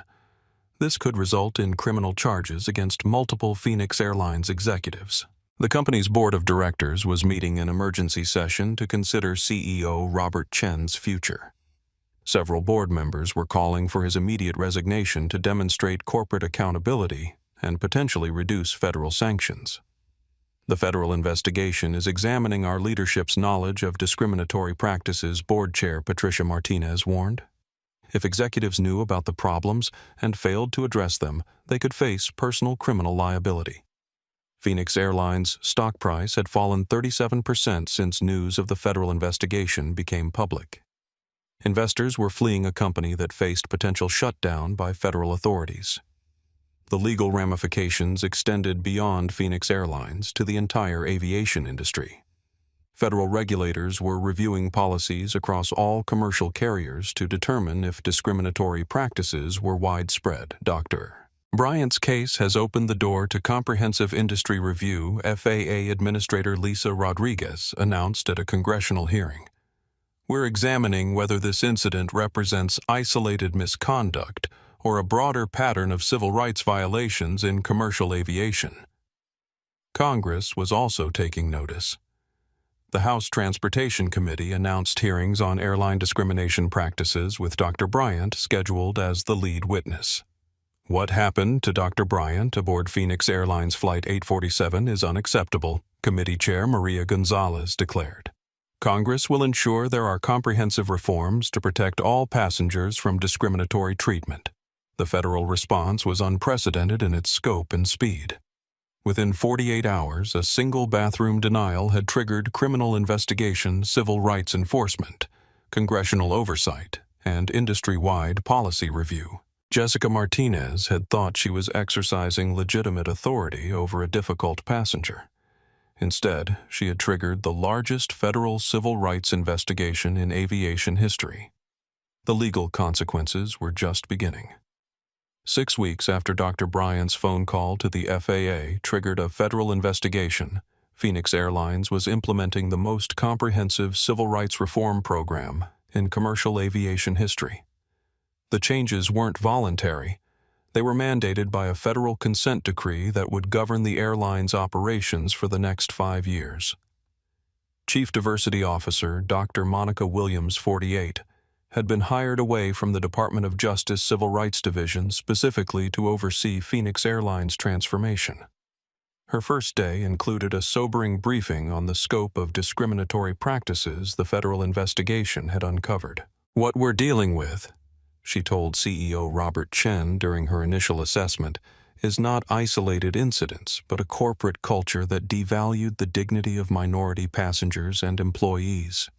The federal investigation had identified discrimination patterns across multiple Phoenix Airlines hubs involving over 200 employees and affecting thousands of passengers over a 5-year period.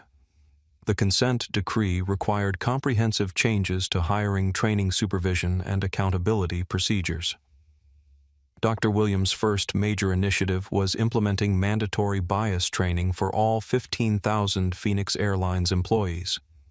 But this wasn't generic diversity education. It was intensive, personalized instruction developed specifically around the Jessica Martinez incident and similar cases. Every employee will complete 40 hours of civil rights education, she announced at the company-wide meeting introducing reform measures. We're not checking boxes. We're changing hearts and minds. The training program featured case studies, role-playing exercises, and direct testimony from passengers who'd experienced discrimination. Dr. Bryant herself participated in the executive sessions describing her experience and the federal response it triggered. When Jessica Martinez denied my bathroom access, Dr. Bryant told the assembled executives she didn't just violate my dignity. She revealed a culture that taught employees they could treat passengers differently based on race appearance and perceived status. The impact on Phoenix Airlines executives was profound. Several broke down in tears listening to Dr. Bryant's measured professional description of her humiliation and the nature of the discrimination she'd experienced.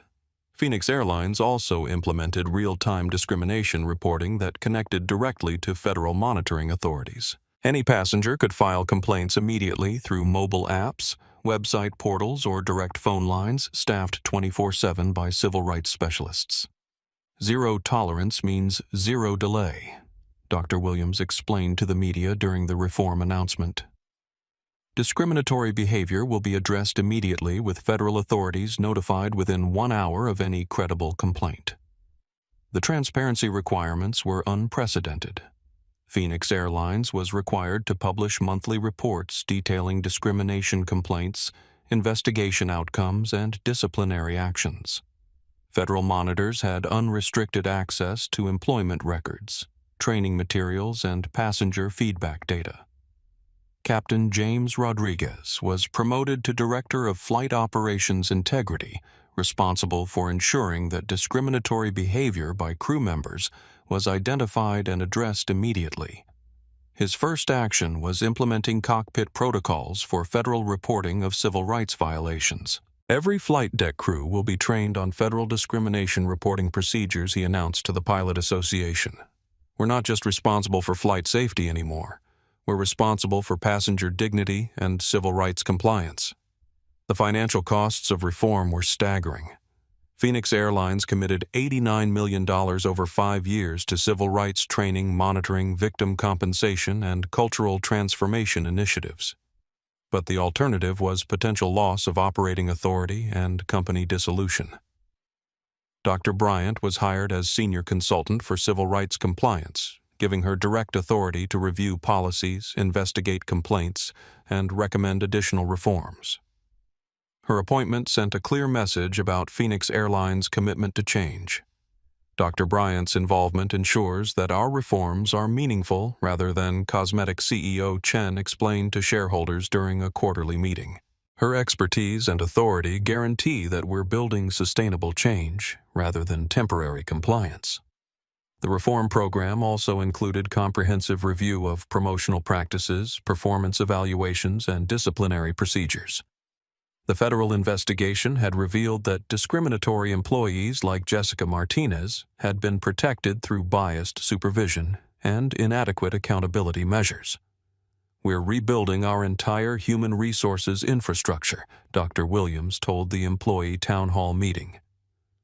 Merit, respect, and civil rights compliance will determine career advancement. Discrimination will end careers immediately. New hiring practices emphasized civil rights compliance and cultural sensitivity. All supervisory positions required federal background checks and civil rights training certification. Employees with discrimination complaints in their records were removed from passenger contact roles. The changes extended to vendors, contractors, and business partners. Phoenix Airlines required civil rights compliance certification from all service providers, ensuring that discriminatory practices couldn't be outsourced or hidden within contracted operations. Reform means total transformation, Dr. Williams emphasized.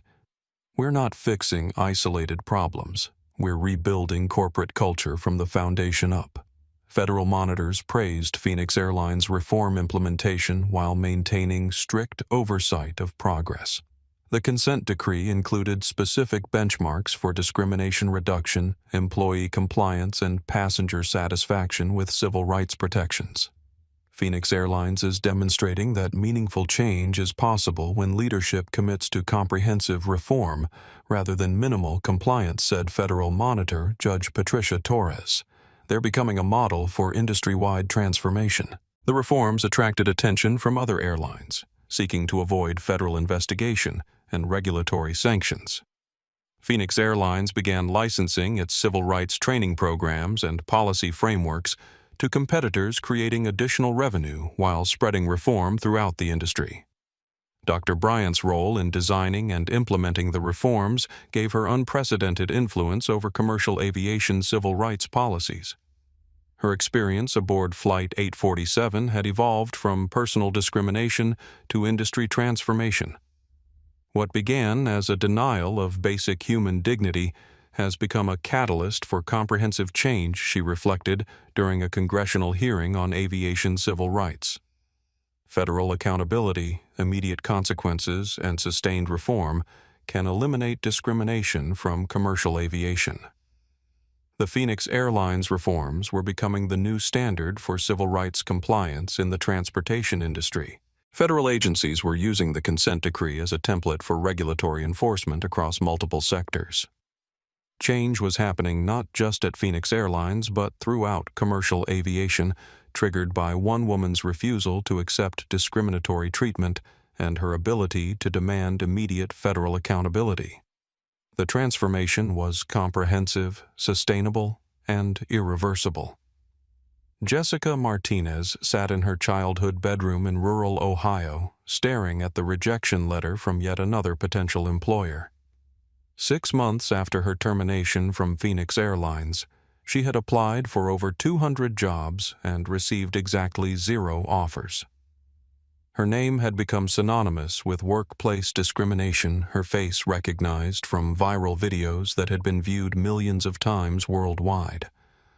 The small town of Millfield, population 3847, had initially welcomed home their former flight attendant with curiosity and sympathy. Jessica had grown up here, been homecoming queen at Millfield High, married her high school sweetheart in the local Methodist church. People remembered her as ambitious, confident, determined to see the world beyond Ohio's cornfields. But social media had found Millfield. The videos of Jessica's discrimination against Dr. Bryant, her public termination, and the federal investigation had reached even this isolated community. Former classmates who'd once admired her aviation career now crossed the street to avoid conversation. "I can't even go to the grocery store without people staring," she told her mother, Carol Martinez, during one of their increasingly frequent arguments about Jessica's future. Carol, 67, had watched her daughter's life implode with helplessness and growing frustration. The confident young woman who'd left for aviation training 15 years earlier had returned as a broken, bitter person who blamed everyone except herself for her circumstances. Maybe if you apologized publicly, Carol suggested for the 100th time, people might give you a second chance. Apologize for what? Jessica snapped. For doing my job. For maintaining order on an aircraft. That woman set me up, used her connections to destroy my career. The complete lack of accountability was the most troubling aspect of Jessica's downfall for those who knew her best.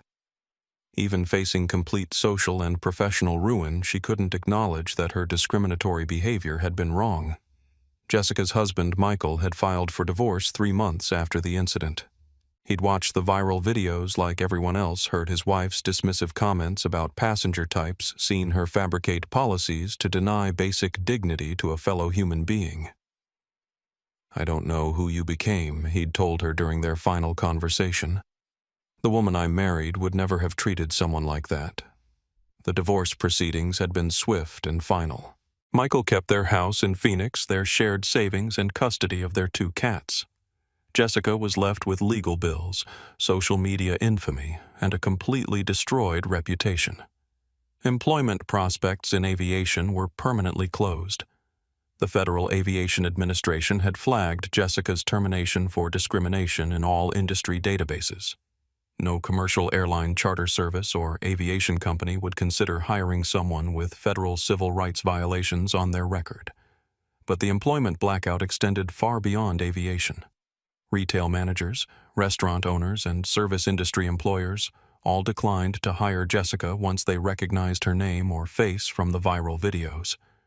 Being the face of workplace discrimination made her unemployable in any customer-facing role. "Have you considered changing your name?" suggested the employment counselor at the Ohio Department of Jobs and Family Services during Jessica's monthly required meeting. "I shouldn't have to change my name," Jessica replied bitterly. "I shouldn't have to hide because one passenger decided to destroy my life." The counselor, Maria Gonzalez, coincidentally sharing a name with one of the passengers who'd recorded Jessica's behavior, had dealt with difficult cases before, but never someone whose misconduct had been documented so thoroughly and shared so widely. "Jessica, you have to understand that what happened on that flight wasn't a misunderstanding or a communication problem. You discriminated against a passenger based on her race and then compounded the violation with threats and false policies. That's not something employers can overlook." Jessica's financial situation was becoming desperate. Her unemployment benefits had been challenged by Phoenix Airlines, who argued that termination for federal civil rights violations disqualified her from benefits. The appeal process was ongoing, but meantime she had no income and mounting debt. Her parents, both retired on fixed Social Security incomes, couldn't support her indefinitely. The house she'd grown up in was being strained by an adult daughter who contributed nothing financially while consuming food utilities and emotional energy. "You need to find something," her father, Robert Martinez, told her during a family meeting. "Anything. Stock shelves, clean offices, deliver newspapers. But you can't just sit here feeling sorry for yourself." Jessica finally accepted part-time work at a convenience store on the edge of town, working overnight shifts when customer traffic was minimal. The job paid $8.50 per hour, less than 1/10 of her former aviation salary, and required her to wear a uniform name tag that frequently prompted recognition and comments from customers. "Hey, aren't you that racist flight attendant from the videos?" was a question she heard several times per week. The constant recognition and judgment took a psychological toll that isolated Jessica even further from potential recovery. She couldn't rebuild her life when every interaction reminded her of her fall from professional grace. Social media continued to haunt her despite deleting all her personal accounts. New videos occasionally surfaced featuring commentary on her case, updates on Dr. Bryant's reform work, or discussions of workplace accountability. Jessica's name and face remained permanently associated with discrimination and federal civil rights violations. Dating became impossible. Online profiles were quickly identified and connected to the viral videos. Potential romantic partners inevitably learned about her past and discontinued contact. The social isolation was complete and seemingly permanent. "I lost everything," she told her reflection in the bathroom mirror of her childhood home. "My career, my husband, my reputation, my future. All because one woman couldn't wait to use the bathroom." The complete inability to accept responsibility for her actions ensured that Jessica would never recover from the consequences of her behavior. Without acknowledgement of wrongdoing, there could be no genuine apology, no path to redemption, no possibility of rebuilding trust with society. Jessica Martinez had become a cautionary tale about the permanent consequences of discriminatory behavior in the digital age. Her story served as a warning to other employees about the career-ending risks of treating customers differently based on race appearance or perceived status. The woman who'd once felt powerful enough to deny basic human dignity to a fellow human being was now powerless to rebuild her own dignity. The karma was complete, devastating, and entirely self-inflicted. Dr. Celeste Bryant stood before the International Aviation Safety Conference in Geneva, Switzerland, addressing an audience of 200 to 500 airline executives, federal regulators, and safety professionals from 63 countries. 18 months after her bathroom denial aboard Phoenix Airlines Flight 847, she had become the most influential voice in commercial aviation civil rights reform. What happened to me at 35,000 feet wasn't an isolated incident, she told the assembled aviation leaders. It was a symptom of institutional bias that exists throughout our industry, and it's something we can eliminate through immediate accountability, comprehensive training, and zero tolerance for discriminatory behavior. The speech received a standing ovation from industry professionals who had witnessed the transformation of commercial aviation civil rights policies following Dr. Bryant's federal intervention. Her consulting firm, Bryant Aviation Equity Solutions, had become the most sought-after civil rights compliance company in the transportation sector. Within 12 months of the Phoenix Airlines incident, Dr. Bryant's consulting practice had generated over $12 million in revenue from airlines seeking to implement comprehensive discrimination prevention programs.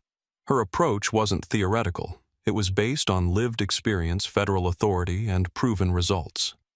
We don't just train employees to avoid discrimination, she explained to potential clients during corporate presentations. We rebuild organizational culture to actively promote dignity, respect, and equal treatment for all passengers and employees. The Bryant Protocol, as her comprehensive reform framework had become known, was now required at 14 major airlines and recommended by the Federal Aviation Administration for industry-wide adoption. The program combined bias education, accountability procedures, real-time reporting, and federal compliance monitoring.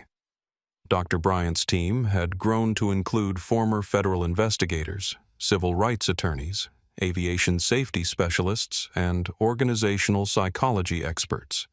Her consultants were embedded at airlines across the country, providing ongoing monitoring and immediate intervention when discriminatory practices were identified. We're not just solving problems after they occur, she told Aviation Week magazine during a cover story interview. We're preventing discrimination by changing the culture that enables it. The financial success of her consulting empire was remarkable, but Dr. Bryant measured impact in different terms. Discrimination complaints in commercial aviation had decreased by 71% since implementation of her protocols. Passenger confidence in airline civil rights protections had increased dramatically. Employee satisfaction scores showed improvement as workplace bias was eliminated.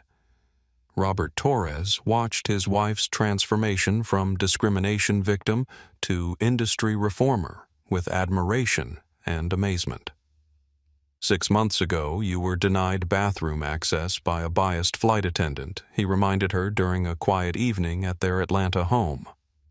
Now you're setting civil rights policy for the entire aviation industry. That's how change happens, Celeste replied thoughtfully. Someone with the right knowledge connections and determination refuses to accept unacceptable behavior. Then they use their platform to ensure it doesn't happen to anyone else. Dr. Bryant's influence extended far beyond aviation. The Department of Transportation had appointed her to the Federal Transit Civil Rights Advisory Council. The Equal Employment Opportunity Commission consulted her on discrimination prevention strategies for transportation industries. Congress had invited her to testify at hearings on federal civil rights enforcement. Dr. Bryant has become the national authority on preventing discrimination in transportation services, announced Transportation Secretary Maria Rodriguez during a federal policy conference. Her expertise, experience, and commitment to reform are transforming how we protect civil rights in commercial travel. The consulting firm's success attracted attention from international aviation authorities seeking to improve their own civil rights protections. Dr. Bryant had consulted with airlines in Canada, the United Kingdom, Australia, and the European Union, spreading her reform model globally. Discrimination is a universal problem that requires universal solutions, she told the International Civil Aviation Organization during a policy summit in Montreal. The principles of dignity, respect, and equal treatment transcend national boundaries and cultural differences. Her academic work had also flourished following the Phoenix Airlines incident. Dr. Bryant had published 12 peer-reviewed papers on aviation civil rights, workplace bias prevention, and federal accountability mechanisms.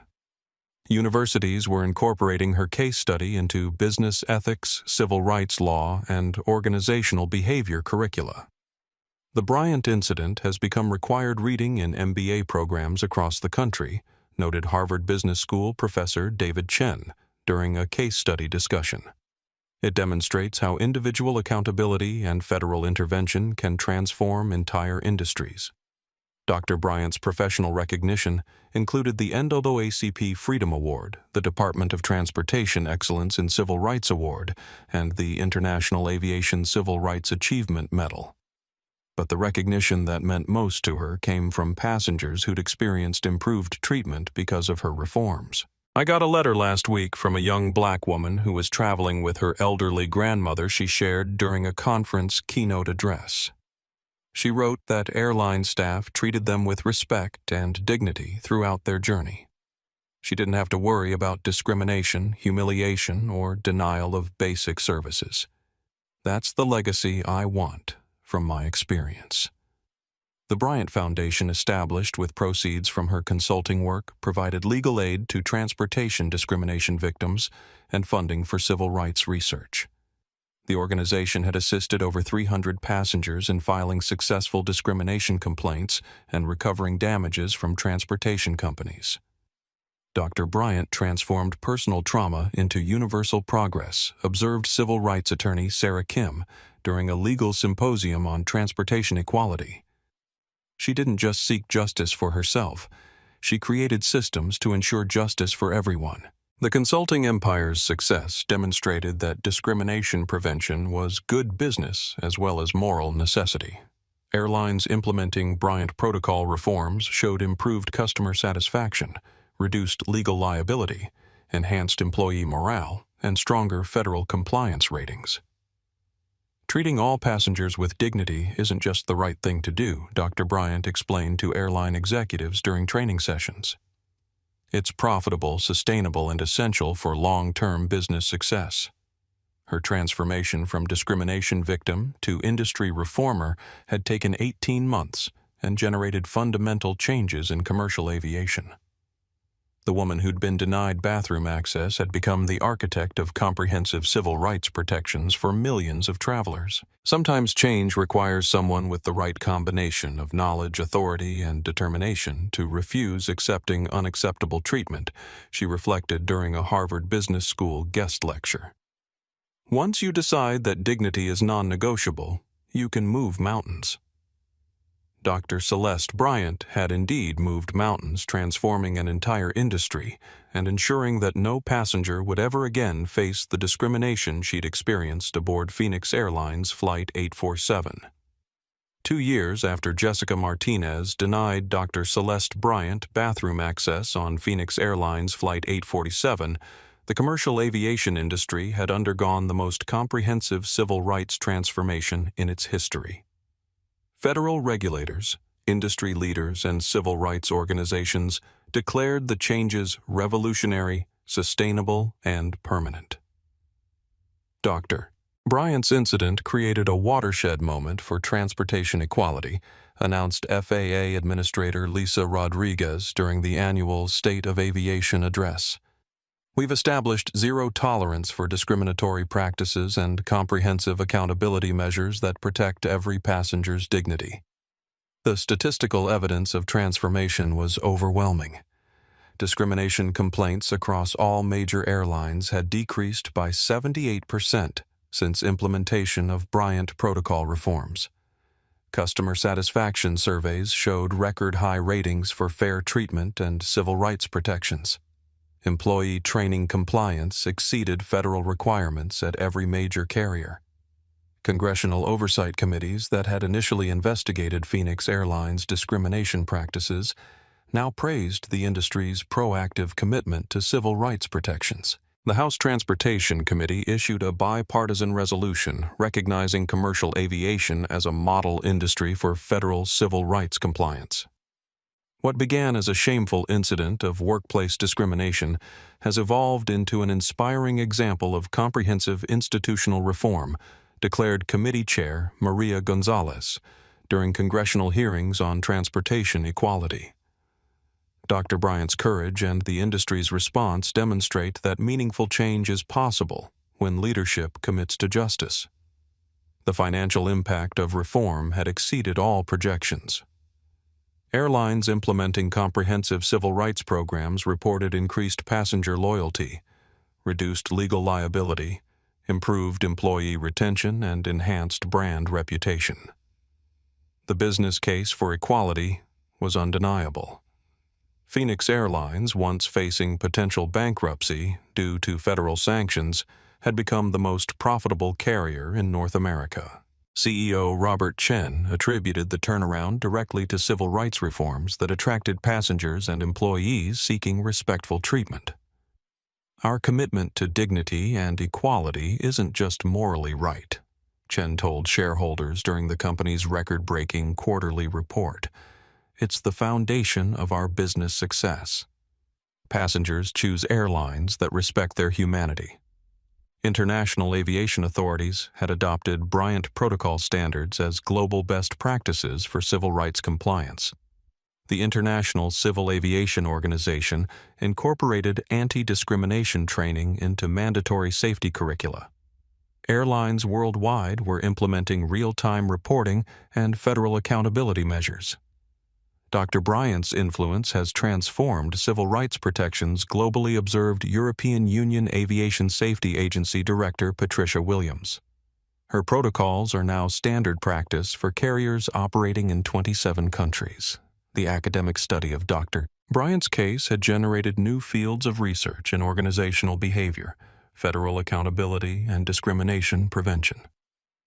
Business schools, law schools, and public policy programs used her incident as a foundational case study for leadership ethics and social responsibility curricula.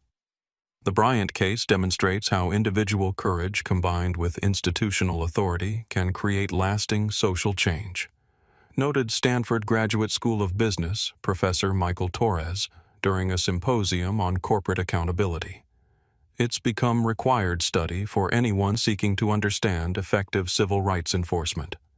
Technology companies had developed specialized software for real-time discrimination reporting, automated bias detection, and federal compliance monitoring based on Dr. Bryant's recommendations. The aviation industry had become a leader in civil rights technology innovation. Dr. Bryant's vision of immediate accountability through technology has revolutionized how we prevent and address discriminatory behavior, explained Civil Rights Tech Solutions CEO Angela Foster. Her specifications for reporting are now industry standard across multiple transportation sectors. The ripple effects extended far beyond aviation. Bus companies, rail services, cruise lines, and ride-sharing platforms had voluntarily adopted Bryant Protocol reforms to prevent discrimination incidents that could trigger similar federal investigations. Transportation equality had become a competitive advantage. No transportation company wants to become the next Phoenix Airlines, observed Department of Transportation Civil Rights Director Janet Torres. Dr. Bryant's case established precedent for swift federal intervention and comprehensive accountability that has motivated industry-wide reform. Professional associations had established the Bryant Award for Excellence in Civil Rights Leadership, recognizing individuals and organizations that demonstrated exceptional commitment to equality and dignity in transportation services. The annual ceremony attracted international attention and celebrated ongoing progress. Training institutions had developed specialized certification programs for civil rights compliance officers based on Dr. Bryant's consulting curriculum.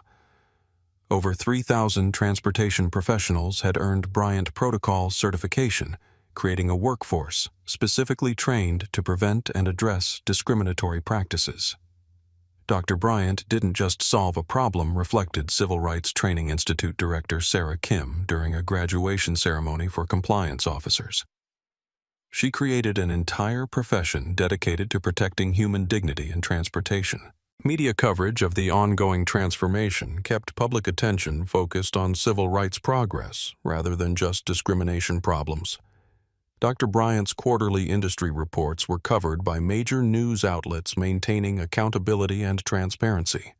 The Bryant legacy represents hope in action, wrote Washington Post columnist David Chen in an editorial marking the second anniversary of the incident. It proves that individual courage, federal accountability, and sustained reform can eliminate institutional discrimination. Survey data showed unprecedented public confidence in aviation civil rights protections. Passengers from minority communities reported feeling safe, respected, and valued when traveling commercially. The fear and anxiety that had historically accompanied air travel for many Americans had been addressed. Dr. Bryant's personal satisfaction came not from media attention or professional recognition, but from letters she received weekly from passengers who traveled without fear of discrimination. "Yesterday I flew from Seattle to Miami as a black woman traveling alone," wrote one passenger. "The crew treated me with respect and dignity throughout the journey. I didn't have to worry about bias, humiliation, or denial of service. Thank you for making that possible." The lasting change was cultural as well as procedural. A generation of aviation employees had been trained to view civil rights compliance not as regulatory burden, but as professional responsibility. Equal treatment had become a point of pride rather than legal obligation. "We've created a culture where discrimination is not just prohibited but unthinkable," observed American Airlines Civil Rights Director Carmen Lopez during an industry conference. "Our employees understand that passenger dignity is fundamental to their professional identity." The transformation was complete, permanent, and continuously monitored by federal authorities committed to maintaining progress. Dr. Bryant's refusal to accept discriminatory treatment had created changes that would protect millions of travelers for generations to come. Commercial aviation had become a model industry for civil rights protection, institutional accountability, and cultural transformation. All because one woman decided that dignity was non-negotiable and had the knowledge and authority to enforce that principle at the federal level. 2 years later, Dr. Celeste Bryant walked through Phoenix Sky Harbor Airport toward her gate for a flight to Washington, D.C., where she would receive the Presidential Medal of Freedom for her contributions to civil rights in transportation. As she passed the Phoenix Airlines check-in counter, a young Latina flight attendant approached her nervously. "Dr. Bryant," the woman whispered, her voice filled with emotion. "I'm Sophia Martinez. Not related to... well, you know. I just wanted to thank you. Because of the training program you created, I know how to treat every passenger with dignity and respect. You changed everything. You gave people like me the tools to do better, and you protected passengers who couldn't protect themselves." Sophia's eyes filled with tears. "My grandmother was discriminated against on a flight years ago, and there was nothing she could do about it. Now, because of you, that can never happen again." Celeste smiled warmly, placing a gentle hand on the young woman's shoulder. She hadn't wanted to become a symbol or a crusader. She'd simply wanted to use the bathroom and be treated with basic human respect.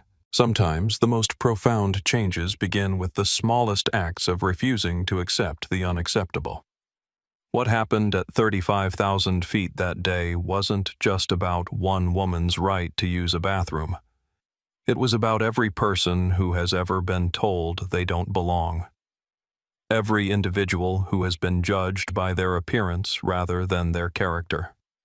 Every human being who deserves dignity simply because they exist. Dr. Bryant hadn't just stood up for herself. She had stood up for the fundamental principle that respect is not earned through status or appearance, but owed to every person as a basic human right. If this story moved you, share it with someone who needs to hear it. Not for clicks or views, but because dignity is non-negotiable and justice is possible when we refuse to remain silent. The next time someone tries to diminish your worth, remember that you might be the one person with the power to change everything. Your voice matters. Your stand counts. And sometimes the most important phone calls in history begin with just one person who decides they've had enough. Don't forget to hit that like button if this story inspired you. Subscribe to our channel for more incredible true stories of justice and accountability, and share this video with someone who needs to be reminded that standing up for what's right can literally change the world. Thank you for watching, and remember, your dignity is never up for negotiation.